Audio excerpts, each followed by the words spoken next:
92 నుండి 2013 వరకు ఎన్నో జీవిత అనుభవాలు దగ్గరుండి నేర్చుకున్నా. అక్కడ సంఘం ఉన్నప్పుడు సంఘంలో ఉండి అందరిలాగా నేను సిద్ధపడలేదు. ఒకవేళ నేను సేవ చేస్తే ఎట్లా చేయాలి, అక్కడ కష్టాలు వచ్చినాయి, అయ్యగారి కష్టాలు వచ్చినాయి, ఆడ విశ్వాసాలు కష్టాలు పెట్టిళ్ళు, అన్ని ప్రాబ్లం కష్టాలు ఎందుకని రాత్రి పగలు ఉంటుంది, అవి కామన్. అవి వాటిని భూతద్దులు పెట్టి రాత్రిని భూతద్దులు పెట్టి చూడదు. ఈ రాత్రి అంతా ఇది తెల్లవారుసరికి పరిస్థితులు మారిపోలేం. నీ వ్యక్తిగత జీవితంలో కూడా రాత్రి పగలు ఉంటుంది, మంచి చెడు ఉంటుంది. నువ్వు చెడు వైపు చూడకు, ఈ మంచి వైపు చూడు, నీ లైఫ్ నీకు కనిపిస్తుంది. ఎక్కడ మిస్ అయ్యావో కనిపిస్తుంది, ఎక్కడ పొరపడ్డావో కనిపిస్తుంది, ఎక్కడ కోల్పోయావో కనిపిస్తుంది, ఎక్కడ ఓపికను కోల్పోయావో కనిపిస్తుంది, ఎక్కడ సమర్పణ వదిలిపెట్టావు, నువ్వు ఎక్కడ వదిలిపెట్టావో అది పట్టుకో. ప్రభులో నిలబడు, కుటుంబంతో నిలబడు, ఫ్యామిలీతో నిలబడు. అది భౌతికంగా ఇతరులు కనబడడం కొరకు కాదు.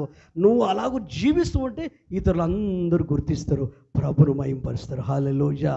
దేనితో సంబంధం లేదు, డబ్బుతో సంబంధం లేదు, ఫ్యామిలీతో సంబంధం లేదు, కుటుంబ సభ్యులతో సంబంధం, ఎవరితో సంబంధం లేదు, ప్రభుతో నీతో మాత్రమే సంబంధం. అలాగని కుటుంబాన్ని వదిలిపెట్టమనట్లేదు. ఏది ఎంత ఉండాలో అది ఉండాలి, కానీ ఏది నీ మనసును గలిబిలి చేయొద్దు. ప్రభు ప్రశాంతంగా నీలో నడిపించాలి.